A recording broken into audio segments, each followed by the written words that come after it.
झारखंड राज्य के एक छोटे से शहर रामगढ़ में किसी प्राइवेट कंपनी में काम करने वाला राम प्रसाद अपनी पत्नी शारदा और अपने 12 वर्षीय बेटे बंटी के साथ रहता था। इस वक्त शारदा देवी जो उसकी पत्नी थी घर में झाड़ू लगा रही थी। उसका बेटा बंटी सोया हुआ था और वो फोन पर किसी से बातें करने में व्यस्त था। हेलो गुप्ता जी, आपने हमारे सारे सामान की लिस्ट तो तैयार कर ली है ना? तो याद रखेंगे, आधा घंटा के बाद हमारा सारा सामान निकाल कर तौल कर रख दीजिएगा। हम आधे घंटे बाद आएंगे, पैसा देंगे और सामान ले आएंगे। ठीक है? Okay, good bye. हे भगवान, इस बदतमीज बच्चे से भगवान ही बचाए। इसे कितनी बार कहा है कि जंक फूड ना खाया करो, ना खाया करो, लेकिन ये समझता ही नहीं है। अब देखो परिणाम, न जगह देखता है न वक्त देखता है और बम ब्लास्ट करना शुरू कर देता है। किसी दिन ये मेरे हाथों मारा जाएगा।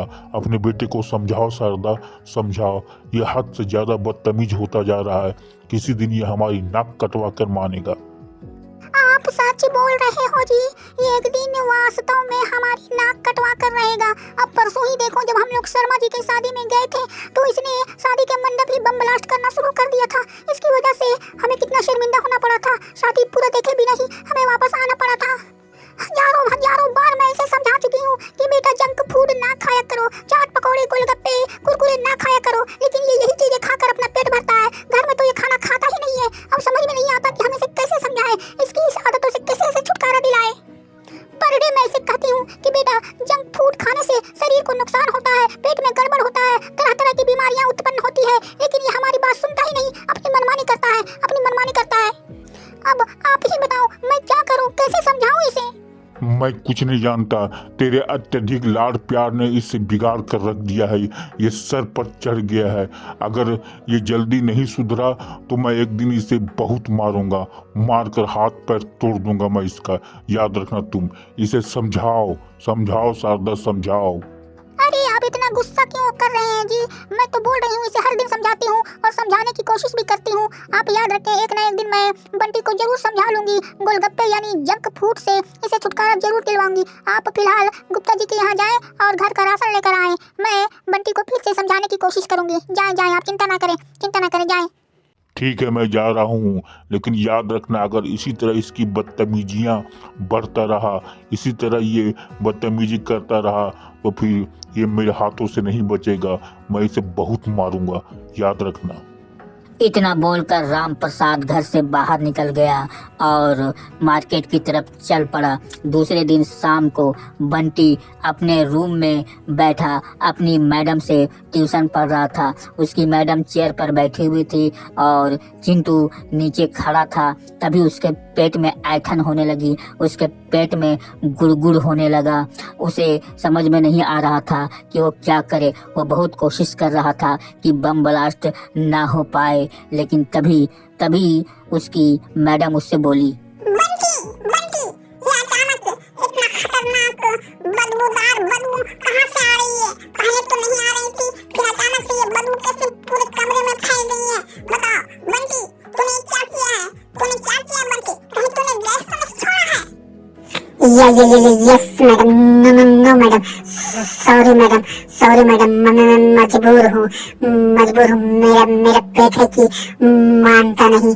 मैं आने वाले तूफान को रोकने की बहुत देर से कोशिश कर रहा था, लेकिन बिना साउंड वाला म्यूजिक ठुस निकल ही गया और इसी की वजह से पूरे कमरे में बदबू फैल गया है। सॉरी मैडम, मुझे लगता है कि अब बम ब्लास्ट भी होके रहेगा। सॉरी मैडम, मैं आ रहा हूँ, थोड़ी देर में आ रहा हूँ मैडम। Sorry madam.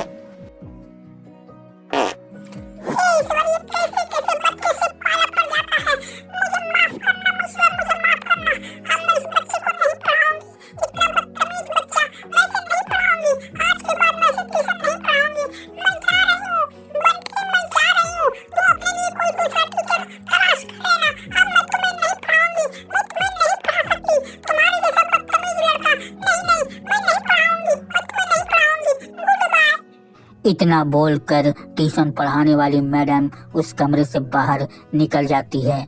और फिर 3-4 दिन के बाद बंटी अपनी माँ के साथ अपने घर के बाहर खड़ा रहता है, तभी उसे अपनी नानी आती हुई दिखाई देती है।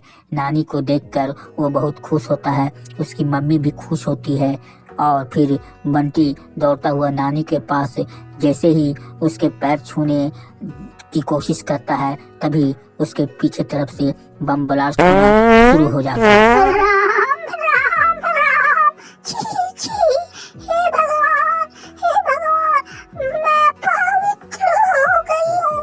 इसने तो मुझे अपवित्र कर दिया है। बंटी, तुम तो पहले ऐसे नहीं थे, फिर ये बदतमीजी तूने कैसे शुरू कर दी? बेटी शारदा, ये क्या है? ये बंटी बदतमीजी क्यों कर रहा है? इसे समझाओ। इसने तो मुझे अपवित्र कर दिया। अब मुझे नहाना पड़ेगा, स्नान करना पड़ेगा। माफ करना मम्मी जी, माफ कर देना। अत्यधिक जंक फूड के सेवन के कारण इसके पेट में गड़बड़ हो गई है माँ, इसीलिए ये गड़बड़ करता रहता है। जब तब इसके पेट से ऐठन होने लगती है और ये बम ब्लास्ट करने लगता है। इसे माफ कर दो माँ, मैं इसे समझाने की बहुत कोशिश कर रही हूँ। घर का खाना नहीं खाएगा, बाजारू सामान खाएगा, तो यही सब होगा। आज से इसको पैसे देना बंद करो और बाजार का खाना भी देना बंद करो। फिर देखो घर का खाना कैसे खाता है और इसका पेट कैसे सही हो जाता है। सॉरी नानी, सॉरी, मुझे माफ कर दो।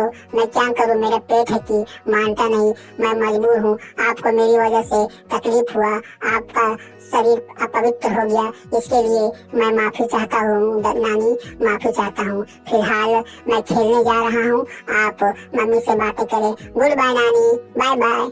इतना बोलकर बंटी वहाँ से एक तरफ चल पड़ता है। उसकी नानी और उसकी माँ घर के अंदर चली जाती है और फिर एक दिन रात को बंटी जब अपने बेडरूम में बेड पर सोया हुआ था, तभी उसका पेट गड़बड़ होने लगा। उसके पेट में ऐठन होने लगी और ऐठन के साथ साथ बम ब्लास्ट भी शुरू हो गया, बेतहाशा बम ब्लास्ट। और फिर अचानक ही उसके पेट में बहुत तेज दर्द उठा और वो चीखने लगा, चिल्लाने लगा। मम्मी, पापा, मुझे पेट में दर्द, बहुत तेज दर्द। मम्मी, पापा, बचाओ, बचाओ, लगता है मैं मर जाऊंगा। इतना दर्द, मम्मी, पापा।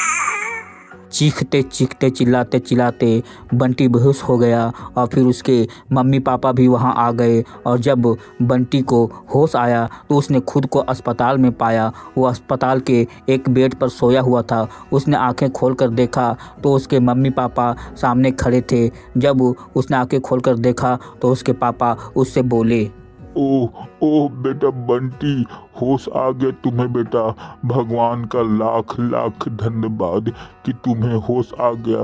पूरे 24 घंटे के बाद तुम होश में आए हो बेटा, पूरे 24 घंटे के बाद। हम तो परेशान हो गए थे कि ना जाने तुमको क्या हो गया कि तुम्हें होश नहीं आ रहा है। डॉक्टरों ने बहुत कोशिश की, बहुत प्रयास किया, तब जाके तुम्हें आज 24 घंटे के बाद होश आया है बेटा, होश आया है। हाँ बेटा बंटी, तुम शायद नहीं जानते, हम तुम्हारे मम्मी पापा तुम्हारे लिए कितने परेशान थे, बहुत परेशान थे। हम तो रो रो कर परेशान हो रहे थे, मेरी हालत खराब हो रही थी। डॉक्टरों ने बहुत प्रयास किया, तब जाके तुम्हें आज होश आया है, आज होश आया है। भगवान तूने मेरे बेटे की जान बचा ली, इसके लिए तुम्हारा दिल से धन्यवाद, दिल से धन्यवाद। अब तुम्हारी तबीयत कैसी है बेटा? तुम्हारे पेट में फिर से दर्द तो नहीं हो रहा? अब मेरी तबीयत ठीक है पापा, अब मेरे पेट में बिल्कुल दर्द नहीं हो रहा। मैं एकदम बिंदास हूँ, ठीक हूँ। लेकिन मुझे समझ में नहीं आ रहा कि मुझे हुआ क्या था। अचानक सोए सोए मेरे पेट में बड़ा भयानक दर्द उठा था, बड़ा भयानक, ऐसा भयानक लग रहा था पेट में कोई सुई चुभ हो रहा हो। बहुत ही तेज दर्द जिसे मैं बर्दाश्त ना कर पाया और मैं बेहोश हो गया। आखिर मुझे हुआ क्या था पापा, क्या हुआ था? तुम्हारा चेकअप करने के बाद डॉक्टर ने बताया कि अत्यधिक जंक फूड के सेवन के कारण तुम्हारे पेट में बहुत ज़्यादा गैस हो गया था। इतना ज़्यादा गैस जो तुम्हारे लिए जानलेवा भी साबित हो सकता था। अगर सही वक्त पर हम तुम्हें अस्पताल लेकर ना आते तो हो सकता था हम तुम्हें अपने हाथ से धो बैठते। डॉक्टर ने यह भी बताया है कि अब अगर तुम जंक फूड का सेवन करोगे तो बहुत खतरनाक बीमारी तुम्हारे अंदर उत्पन्न हो जाएगा, जिसके कारण तुम्हारी जान भी जा सकती है। इसलिए प्लीज़ बेटा, प्लीज़ आज से वादा करो कि तुम अब जंक फूड को हाथ नहीं लगाओगे। हाँ बेटा, तुम्हारे पापा सही कह रहे हैं। डॉक्टर ने हमें डांट भी पिलाई है। डॉक्टर ने कहा कि कैसे लोग हो तुम लोग जो अपने बच्चे पर ध्यान नहीं रखते। तुम्हारा बच्चा हर समय जंक फूड का सेवन करता है, चाट पकौड़े कुरकुरे खाता है, और तुम लोग कैसे माँ बाप हो कि ये सब इन्हें करने देते हो। अगर फिर तुम्हारे बच्चे ने ऐसा किया, जंक फूड का सेवन किया, तो तुम लोग अपने बच्चे से हाथ धो बैठोगे। हाँ बेटा, हाँ, तुम्हारे इलाज में अभी 2 लाख रुपये खर्च हो गए, लेकिन हमें पैसे की चिंता नहीं है बेटे, हमें तुम्हारी चिंता है। तुम्हें कुछ हो गया तो हमारा क्या होगा, क्या होगा? तुम्हारे सिवा हमारा इस दुनिया में और है ही कौन बेटा, कौन है अगर तुम्हें कुछ हो गया? सॉरी मम्मी, सॉरी पापा। आज से आपका बेटा बंटी आप दोनों के सामने ये वचन देता है, वादा करता है कि आप लोग जो भी कहोगे मैं वही करूंगा।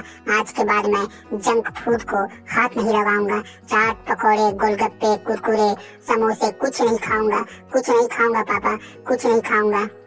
क्योंकि जो दर्द मेरे पेट में उठा था, वो दर्द अगर मुझे दोबारा होने लगेगा तो मैं वास्तव में मर जाऊंगा। इतना दर्द, इतना भयानक दर्द मैं अब बर्दाश्त नहीं कर सकता। ऐसा दर्द, बड़ा ही भयानक दर्द, अजब सा दर्द था। उस दर्द को याद करता हूँ तो मेरे रोंगटे खड़े हो जाते हैं। ठीक है मम्मी, ठीक है पापा, आज से मेरा वादा। अब मैं फल फ्रूट खाऊंगा, पपाया खाऊंगा, बनाना खाऊंगा, एप्पल खाऊंगा, ऑरेंज खाऊंगा, अंगूर खाऊंगा, लेकिन जंक फूड को हाथ नहीं लगाऊंगा। मैं दूध पीऊंगा, हॉर्लिक्स पीऊंगा, जूस पीऊंगा, लेकिन चाट पकौड़े नहीं खाऊंगा पापा, नहीं खाऊंगा मम्मी। आज से मेरा वादा, पक्का वादा। आज से आपका बंटी बिल्कुल बदल गया है। अब मैं फल फ्रूट खाकर अपना बॉडी बनाऊंगा, अपना दिमाग तेज करूंगा। मैं जंक फूड को हाथ नहीं लगाऊंगा मामा, नहीं लगाऊंगा पापा, नहीं लगाऊंगा। मुझे विश्वास है बेटा कि तुम जो बोल रहे हो वही करोगे। मुझे तुम पर गर्व है बेटा, गर्व है। एक दिन तुम जरूर बड़ा आदमी बनोगे। ठीक है बेटा, डॉक्टर ने तुम्हें आज रात तक आराम करने को कहा है। अब हम लोग सुबह तुमसे मिलने आएंगे और अपने साथ ले जाएंगे। तब तक तुम आराम करो बेटा।